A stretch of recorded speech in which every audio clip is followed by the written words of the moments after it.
আমরা জানি 2 গুণ 3 ইকুয়ালস টু 6, অর্থাৎ ধনাত্মক সংখ্যা গুণ ধনাত্মক সংখ্যা ইকুয়ালস টু ধনাত্মক সংখ্যা। আমরা এখানে দেখতে পাচ্ছি 2 গুণ 3 গুণ করে আমরা পাচ্ছি 6। আমরা লক্ষ্য করি ধনাত্মক গুণ ধনাত্মক ইকুয়ালস টু ধনাত্মক। এবার কিছু ঋণাত্মক সংখ্যা চিন্তা করি। ধরো -2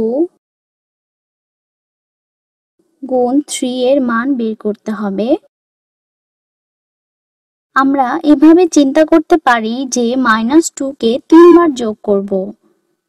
তাহলে আমরা পাচ্ছি -2 প্লাস -2 প্লাস -6, এখানে হবে -2 ইকুয়ালস টু আমরা পাবো -2 যোগ -2 -4 এবং -2 এর সাথে যোগ করে পাবো -6।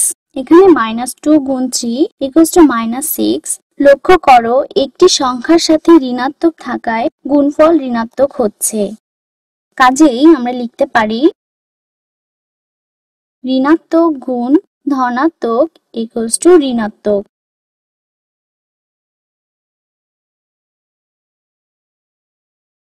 আমরা আরো একটি গুণ করছি, 3 গুণ -2। 3 কে 2 দিয়ে গুণ করা আর 2 কে 3 দিয়ে গুণ করা একই কথা। কাজেই আমরা পাই 3 গুণ -2 ইকুয়ালস টু -6। আমরা লিখছি 3 গুণ -2 ইকুয়ালস টু -6। একটি সংখ্যার সাথে যদি ঋণাত্মক চিহ্ন থাকে তাহলে তাদের গুণফল ঋণাত্মক হবে। লক্ষ্য করি ধনাত্মক গুণ ঋণাত্মক ইকুয়ালস টু ঋণাত্মক। তাহলে আমরা যা পেলাম, একটি ঋণাত্মক আর একটি ধনাত্মকের গুণফল হবে ঋণাত্মক। আমরা লিখছি একটি ঋণাত্মক একটি ধনাত্মক এবং তাহলে আমরা পাবো ঋণাত্মক সংখ্যা।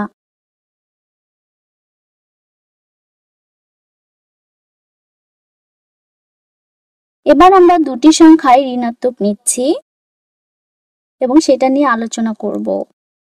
ঋণাত্মক 2 গুণ ঋণাত্মক 3, এখানে দুটি ঋণাত্মক সংখ্যা। আমরা এভাবে চিন্তা করতে পারি যে ঋণাত্মক ঋণাত্মক কেটে যেয়ে ধনাত্মক হয়ে যাবে।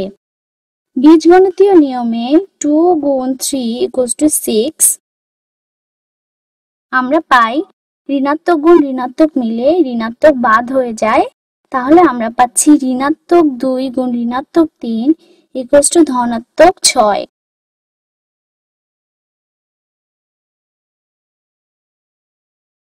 এবং এখান থেকে আমরা জানতে পাচ্ছি যে ঋণাত্মক গুণ ঋণাত্মক থেকে ঋণাত্মক বাদ হয়ে পাচ্ছি ধনাত্মক সংখ্যা।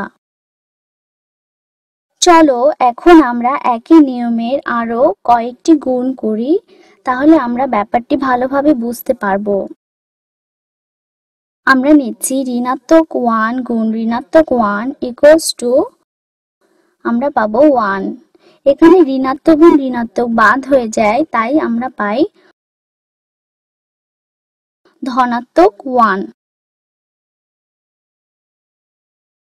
এখন আমরা ঋণাত্মক 1 গুণ 0 নিব। তাহলে আমরা এখানে দেখতে পাচ্ছি 0 ধনাত্মক বা ঋণাত্মক কোনোটি না, সুতরাং আমাদের গুণফল এখানে হবে 0। অর্থাৎ ঋণাত্মক 1 গুণ 0 ইকুয়ালস টু 0। আবার 0 গুণ ঋণাত্মক 783 অবশ্যই 0 হবে। এবার সমাধান করি অন্য আরেকটি। আমরা নিচ্ছি 12 গুণ ঋণাত্মক 4। এখানে 12 গুণ ধনাত্মক 4 ইকুয়ালস টু আমরা পাই 48। যেহেতু এখানে দুইটি সংখ্যার একটি ঋণাত্মক, সেহেতু উহাদের গুণফল ঋণাত্মক হবে। তাহলে আমরা পাচ্ছি 12 গুণ -4 ইকুয়ালস টু -48। উপরের নিয়ম অনুযায়ী আমরা এখানে পাবো -48। যেহেতু এখানে 12 এবং 4 এর একটি সংখ্যা ঋণাত্মক, তাই -48। আরেকটি অঙ্ক নিচ্ছি 7 গুণ 3। 7 গুণ 3 এখানে দুটি ধনাত্মক সংখ্যা, তাহলে আমাদের গুণফল হবে উপরের নিয়ম অনুযায়ী ধনাত্মক এবং তা হলো 21। এখন আমরা শেষ অঙ্কটি করছি। ঋণাত্মক 5 গুণ ঋণাত্মক 10।